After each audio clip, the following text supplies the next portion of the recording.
स्मरण आता है उसमें। सुत बिस दियो पूज सिल पिल्ले भक्ति रशीली पाई। देखो कितना विश्वास होता है भक्त को, कैसा वो श्रद्धावान होता है। एक राजकुमारी और दूसरी एक जमींदार की पुत्री, दोनों को मित्रता थी। एक दिन राजा के यहां भगवत प्रेमी महात्मा आए। वो संत सेवी राजा थे। महात्मा जन आते रहते थे और महात्माओं का कार्य ही होता है निरंतर अपने प्रभु की सेवा और सुमिरन में मगन रहना। सेवा सुमिरन ये बहुत बड़ी सामर्थ्य है। अगर हम हर समय सेवा और सुमिरन में रहें तो कभी कोई माया प्रपंच हमें परास्त नहीं कर सकता। जहां हम सेवा सुमिरन से अलग हुए वहीं माया का प्रभाव पड़ता है। तो भगवान का शालिग्राम स्वरूप उनके पास था। खूब भाव से सेवा कर रहे थे और नवीन अवस्था की कोमल हृदय वाली ये दोनों सखियां देख रही थी। इनके मन में आया ऐसे हम भी ठाकुर सेवा करेंगे। देखने से सुनने से हमारे हृदय में प्रभाव पड़ता है।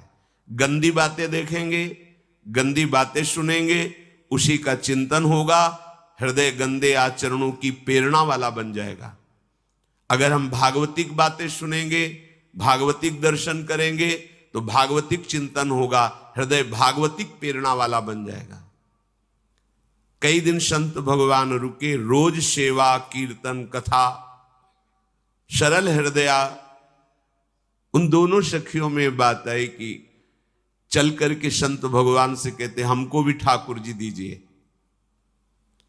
दोनों ने चरण पकड़कर प्रार्थना की, गुरुदेव हमारे हृदय में भी इच्छा हो रही कि हमें ठाकुर सेवा मिले। अब दोनों बच्चे ही थे। संत भगवान ने विचार किया सेवा पद्धति में बहुत सावधानी की आवश्यकता होती है। अभी ये बच्चे हैं, कहीं सेवा अपराध न बन जाए। सेवा अपराध भी होता है। उपासना में चलने वाले उपासक को सेवा अपराध और उप सेवा अपराध 32 ये 64, इन पर सावधान रहना चाहिए। ये गलती नहीं होनी चाहिए। जैसे आप ठाकुर सेवक हैं, अपने घर में सेवा विराजमान किए हुए हैं। अब जैसे आपको ठाकुर जी के दर्शन के लिए जाना है, तो जहां तक ठाकुर जी के दर्शन करने के लिए जाना है, हो सके तो पादुका ना पहने, नंगे पैर दर्शन करने जाए। यदि आप में ऐसी सामर्थ्य नहीं है किसी कारण से, तो सीढ़ियों में पादुका नहीं पहनना चाहिए। जहां से मंदिर की सीढ़ियां हैं, पादुका उतार कर माथा रखकर सीढ़ी में फिर चढ़ना चाहिए। खड़ाओं या पादुका पहन करके श्री विग्रह के दर्शन करने के लिए जाने में फिर अपराध लगता है। अरे अपने मालिक के दर्शन करने जा रहे हैं, स्वामी के दर्शन करने जा रहे हैं, प्रभु के दर्शन करने जा रहे हैं, तो अपनी कुटिया से और मंदिर तक नंगे पैर जाना चाहिए। ये भावना रखनी चाहिए। भरत जी जा रहे हैं प्रभु के दर्शन करने के लिए, अयोध्या से पैदल ही चले थे, तो सुकुमार चरणारविंद तो बड़े बड़े फफोके छाले पड़ गए थे। वशिष्ठ जी ने देखा, सबने मिलकर भरत जी से कहा पालकी पे बैठ जाइए। तो उनका हाँ, मेरे प्रभु यहां नंगे पैर चले हैं और मैं पालकी पे बैठ जाऊं? उचित तो यह है कि अपने प्रभु के दर्शन के लिए मैं जा रहा हूं, तो जहां जहां प्रभु के चरण पड़े वहां मेरा शीश पड़े, अर्थात सिर भर जाऊं। उचित मोरा सबते सेवक धर्म कठोरा। यहां मैं सर के बल चल के जाऊं पर असमर्थ हूं। तो आप कह रहे हैं पैर में छाले पड़ गए, आप सवारी में बैठ जाइए। ऐसा नहीं हो सकता।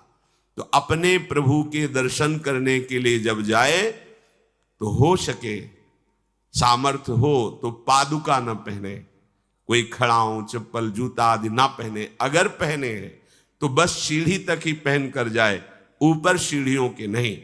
इतने सुकुमार मत बनो, ये आग में जलाया जाएगा शरीर, ये गाड़ दिया जाएगा शरीर, इससे ज्यादा प्यार ना करो।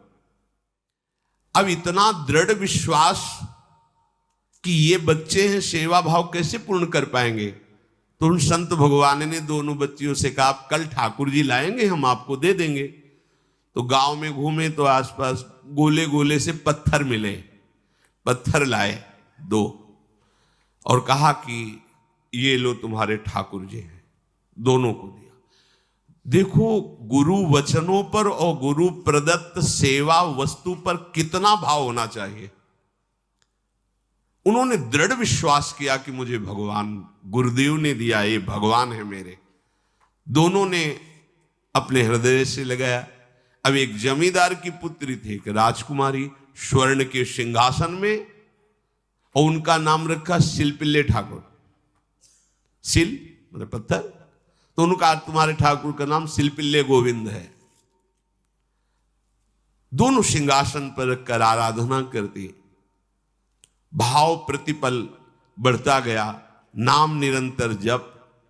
गुरु प्रदत्त ठाकुर पर विशेष चमत्कार हृदय में प्रकट होता है यदि उन्हीं की नियमावली से चलो।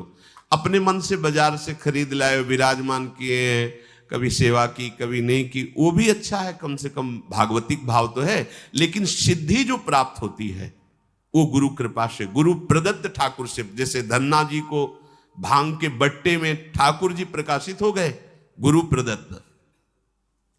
अब ये सखियां जब बड़ी हुई तो इनके ब्याह की बात हुई।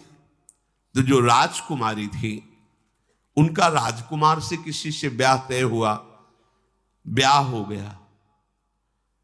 अपने माता पिता से जब विदाई ली तो अपने ठाकुर जी को जो सिंहासन में थे, सिंहासन से एक सुंदर पेटी में से और गोद में रखकर